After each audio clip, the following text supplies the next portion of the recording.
Market research class 4 আমরা অনেক data ঘাটাঘাটি করলাম। অনেক ডাটা ঘাটাঘাটি করার পর একটা প্রোডাক্ট বা একটা বিজনেস আইডিয়া পেলাম। তারপর আমাদের কাজটা হচ্ছে সেই বিজনেস অথবা সেই প্রোডাক্টটা কি মার্কেট ফিট কিনা সেটা আমরা কিভাবে বুঝবো। চলুন শুরু করি। একটা প্রোডাক্ট মার্কেট ফিট আছে কিনা সেটা আমরা কিভাবে বুঝবো অথবা সেটা আমরা কিভাবে অ্যানালাইসিস করব সেটা আমরা জানবো। এখন যখন আমরা যাচাই করতে যাব এই প্রোডাক্টটা মার্কেট ফিট কিনা, তখন আমাদেরকে দুইটা বিষয়ে খেয়াল রাখতে হবে। একটা হচ্ছে এই প্রোডাক্টটার সাপ্লাই কেমন, দুই নাম্বার বিষয়টা হচ্ছে এই প্রোডাক্টটার ডিমান্ড কেমন। এর ভিতরে আবার ডিমান্ডও দুই টাইপের হয়। প্রথম টাইপ হচ্ছে ডিমান্ড দুই ধরনের হয়, একটা হচ্ছে হিডেন ডিমান্ড আর একটা হচ্ছে পাবলিক ডিমান্ড। হিডেন ডিমান্ডটা আমরা এখন একটু এক্সপ্লোর বা বোঝার চেষ্টা করি। হিডেন ডিমান্ডটা হলো এমন, ধরুন মার্কেটে এমন কোনো প্রোডাক্ট অথবা সার্ভিসের ডিমান্ড আছে যেটা কেউ সমাধান করার চেষ্টা করতেছে না অথবা কারোর মাথায় এটা সমাধান করার বুদ্ধি আসতেছে না। এই ক্ষেত্রে আমরা সেটা ফলো করার চেষ্টা করতে পারি অথবা আপকামিং কোনো সমস্যার সমাধান হতে পারে। সহজ কথা হলো, হিডেন ডিমান্ড হলো এমন একটা জিনিস যেই কোনো প্রোডাক্ট অথবা সার্ভিসের ডিমান্ড মার্কেটে আছে অথবা তৈরি হচ্ছে, কিন্তু সেটা কেউ সলভ করার চেষ্টা করতেছে না অথবা কারো মাথায় সে আইডিয়াটা আসতেছে না। তখন যদি আমরা এই প্রোডাক্ট অথবা সার্ভিসটা দিয়ে এই নিডটা সলভ করি, সেটা হচ্ছে হিডেন ডিমান্ড। এক কথা হচ্ছে এটা। আর এক্ষেত্রে আমাদের সবসময় গতানুগতিক পদ্ধতি ফলো না করে আউট অফ দ্য বক্স চিন্তা করতে হবে হিডেন ডিমান্ডের ক্ষেত্রে। আমরা এখন বোঝার চেষ্টা করব পাবলিক ডিমান্ড নিয়ে।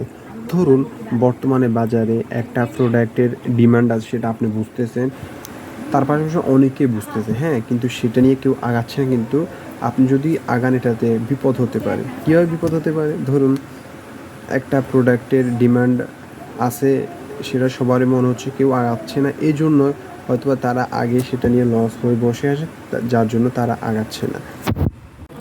পাবলিক ডিমান্ডটা আমরা একটু সহজে বোঝার চেষ্টা করি। সেটা হচ্ছে, আপনি দেখতেছেন যে মার্কেটে একটা প্রোডাক্ট অথবা সার্ভিসের ডিমান্ড অনেক বেশি আছে, তার পাশাপাশি আরও 100 জনও দেখতেছে যে এটার ডিমান্ড আছে।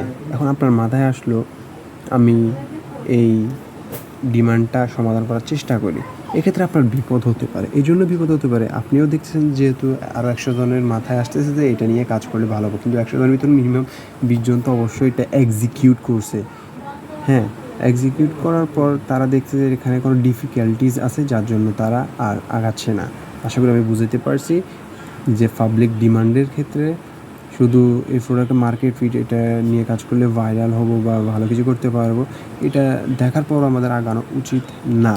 আশা করি আমি বুঝতে পারছি। আমি একটা সহজ উদাহরণ দেওয়ার চেষ্টা করি হিডেন ডিমান্ড এবং পাবলিক ডিমান্ডের। ধরুন একটা বন জঙ্গলের ভিতর একটা রাস্তা, এই রাস্তা দিয়ে আপনি দেখতেছেন যদি পথ আগান তাহলে পথটা সহজ হবে, অন্য 10 জনও দেখতেছে এই পথটা দিয়ে গেলে পথটা সহজ হবে, কিন্তু অন্য 10 জন যাচ্ছে, আপনি যদি যান বিপদ হবে। এই জন্য বিপদ হবে, অন্য 10 জন জানে যে সামনে দিয়ে গেলে একটা ব্রিজ বা কিছু একটা থাকতে পারে, তারা আগে থেকে জানে, ওটার জন্য তারা এই পথটা দিয়ে যাচ্ছে না, তারা অন্য একটা বিকল্প পথ দিয়ে যাচ্ছে। তাই আপনি যদি এই মনে করছেন যে এটা ভালো পথ, যদি এখান দিয়ে যান তারপরে এখানে বিপদ হওয়ার সম্ভাবনা আছে, তা আপনাকে এটা এড়াই চলতে হবে। দেন আমরা আসি আরেকটা সিনারিওতে।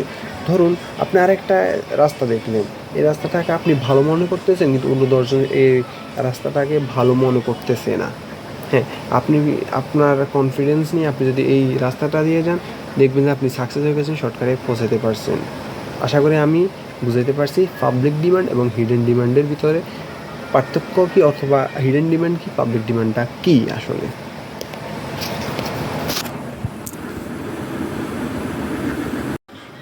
আমরা তো এখন ডিমান্ড ব্যাপারটা বুঝতে পারছি, হিডেন ডিমান্ড এবং পাবলিক ডিমান্ড। আমরা এখন আসবো সাপ্লাই সম্পর্কে। আমরা এখন সাপ্লাই সম্পর্কে জানার চেষ্টা করব। ধরুন আপনি এখন দেখতেছেন যে ন্যাচারাল প্রোডাক্টের ডিমান্ড অনেক বেশি। আমি যদি আর ক্লিয়ার করে বলি, ধরুন হানি নাটসের ডিমান্ড অনেক বেশি। আপনি যদি হানি নাটস নিয়ে শুরু করেন, আপনি পারবেন না তো? কেন পারবেন? আপনি পারবেন। আপনি কি জামশেদ মজুমদার ঘরের বাজারের সাথে ফাইট করতে পারবেন? জামশেদ মজুমদার যা কিছু করতে পারো, আপনি তা পারবেন না। জামশেদ মজুমদারের সাথে আপনাকে এমন কিছু একটা করতে হবে যেটা জামশেদ মজুমদারকে ছাড়াই যেতে হবে। আপনি চাইলে প্রাইসও কম দিতে পারেন, তা আপনাকে এমন কিছু একটা করতে হবে যে জামশেদ মজুমদার থেকে বেটার, তাহলে কাস্টমার আপনার কাছে আসবে। কাস্টমার কেন জামশেদ মজুমদারকে রেখে আপনার কাছে আসবে? অবশ্যই আপনাকে বেটার কিছু করতে হবে, তাইলে কাস্টমার আপনার কাছে আসবে জামশেদ মজুমদারকে বাদ দিয়ে।